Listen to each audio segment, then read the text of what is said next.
People in Wilmington are crazy about comic books, and they'll get their fix this weekend at the Walking Dead number 100. It's a special release party. That's right. If anyone from Carolina in the Morning wants to go to the event, we'll be ready to ward off the roaming dead with our very own zombie apocalypse kit, I guess is what you call it. I found a sign for Live kids, too. humans beyond this point only. We'll put that on your desk. Carolina in the Morning reporter Lindsay Curtin joins us with the owner of Fanboy Comics, Thomas Gilbert, with more events on, more details, I should say, on this event. Lindsay? Well, Colin, comic book lovers going to the event, whether if it's to meet Walking Dead celebrities or to get an IV bag of zombie blood, delightful right here, they can expect a pretty good time. And I wanted to talk to Thomas really quick, the details we need to know about going to the event. It's a two-day event, you said. Tell me about what's happening Friday at Fanboy Comics. Friday the 13th at Fanboy Comics from 6 to 10. We'll have a signing with 3 guests.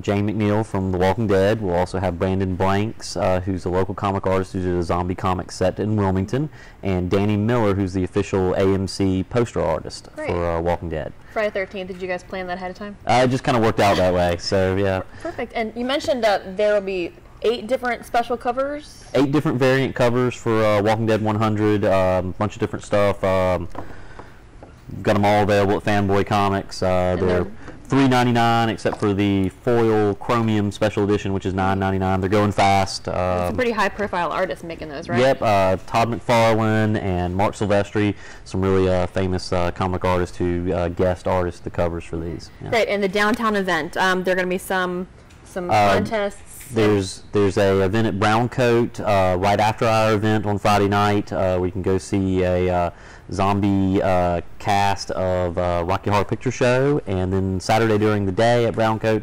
a zombie walk. Great, so the 2 places to remember, Friday Fanboy Comics and then Brown Coat, a 2-day event full of zombie action. And of course, if you want to check out all the information on this event, head to our website, WECT.com. I'll have that story up there for you in just a bit. Back to you. All right, thanks, Lindsay, and thanks, Thomas. New discoveries around Pluto. We'll show you what astronauts found, plus more news you need to know. It's all straight ahead.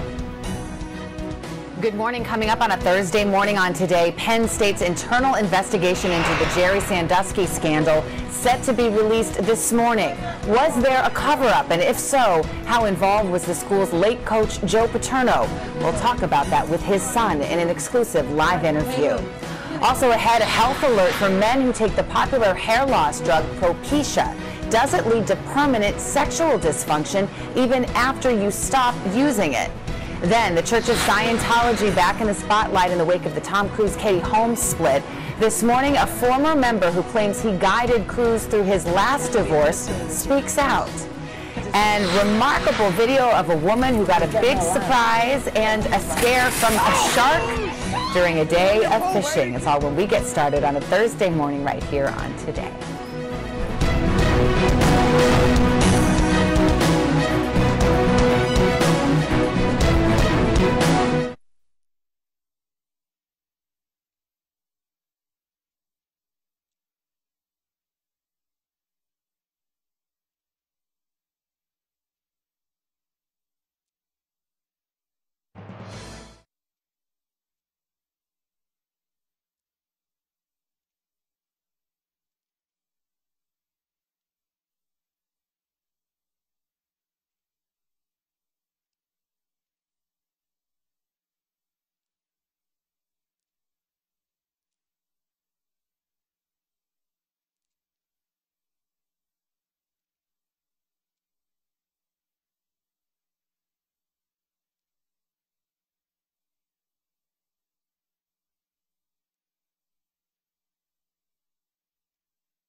Good morning. I'm Amy Taylor with a look at your first alert traffic inbound or outbound to the city on the river bridges. There's no delays right now, but wet roads, even ponding possible today. Allow extra time for your travels. Volume is mild. College at Pine Valley and Market near Military Cutoff. If you're on Carolina Beach Road, headed toward Shipyard Boulevard, as you can see, no delays here. That's a check of your first alert traffic. First Alert Traffic is sponsored by the law offices of Richard Flexner. Serious accident or injury? Get Flexner. We're serious. We're working to get you out the door this morning here on the top stories you need to know about today. Protesters in Wilmington are saying no to fracking as state representatives consider allowing fracking in North Carolina. It's a controversial way to get fuel. The group plans to protest at South College Road and Oleander Drive from 4 to 8 p.m. today. Later today, we'll know how safe our area is compared to other parts of the state. Attorney General Roy Cooper is releasing last year's crime statistics at 10:30 this morning. The numbers are based on data given by police agencies across the state. Just into the newsroom, Pluto may not be considered a true planet anymore, but it has something even Earth can't boast: 5 moons. Astronomers using the Hubble Space Telescope captured these images. They say show a 5th moon in orbit. The 2 newest moons don't have names yet. The New Horizons space probe will pass by Pluto in July 2015. NASA hopes that will bring more information on the planet. Kind of cool. Interesting. Looking for information on our planet, it looks like that we're going to continue to see shower activity across the area. That shower in Monkey Junction this morning starting to dissipate and move offshore. We don't have active shower activity now at the junction. But just off to the east there, Mohican Trail over toward Masonboro Sound there, Carriage Inlet area, a light precipitation. A broader view here shows you where the showers have been. We're likely to see them crop up in similar locations over the course of the next 24 hours. Looks like we'll see about a 60% chance of showers here. Again, sounds of summer. Just be sure you check with the WECT.com webpage or WECT's weather app before you head out to the Sounds of Summer concert series. Last week we had a real similar scenario where we had showers and thunderstorms across the region, but about an hour and a half before the concert, things cleared up. May see that again today. I think that most of the shower activity by the start of Sounds of Summer will be inland. So it looks like, at least for now, all systems go for 360-degree band happening tonight. And then Friday, Saturday, Sunday, things dry out and warm up a little bit as we move into the weekend. More typical for this time of year with those temperatures getting close to the 90-degree mark. You said you got 5 inches by your house? Yeah, 5 inches of rain? That's we did. great. In one dropping. Yeah, it caused some roadway flooding, some minor flooding down in that area. Hopefully we won't see any of that today. I hope not. All right. Thanks, Colin. Thanks for joining us this morning. Stay tuned right now for the Today Show and go to WECT.com any time of the day to get your latest on local news and weather.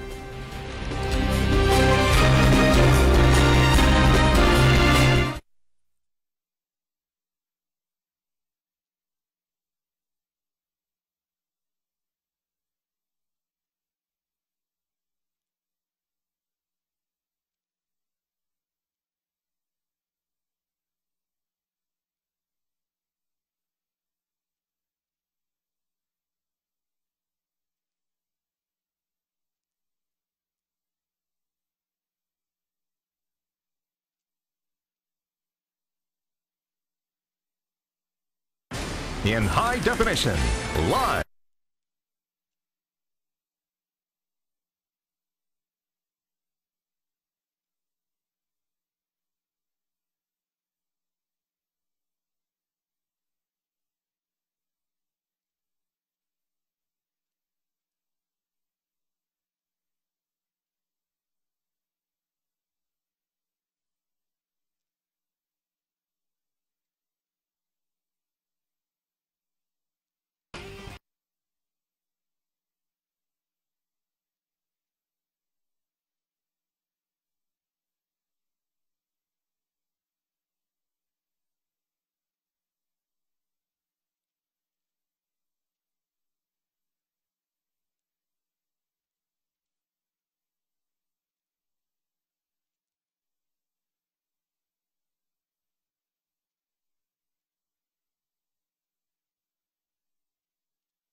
in high definition, live from Fox Wilmington. This is Carolina in the Morning.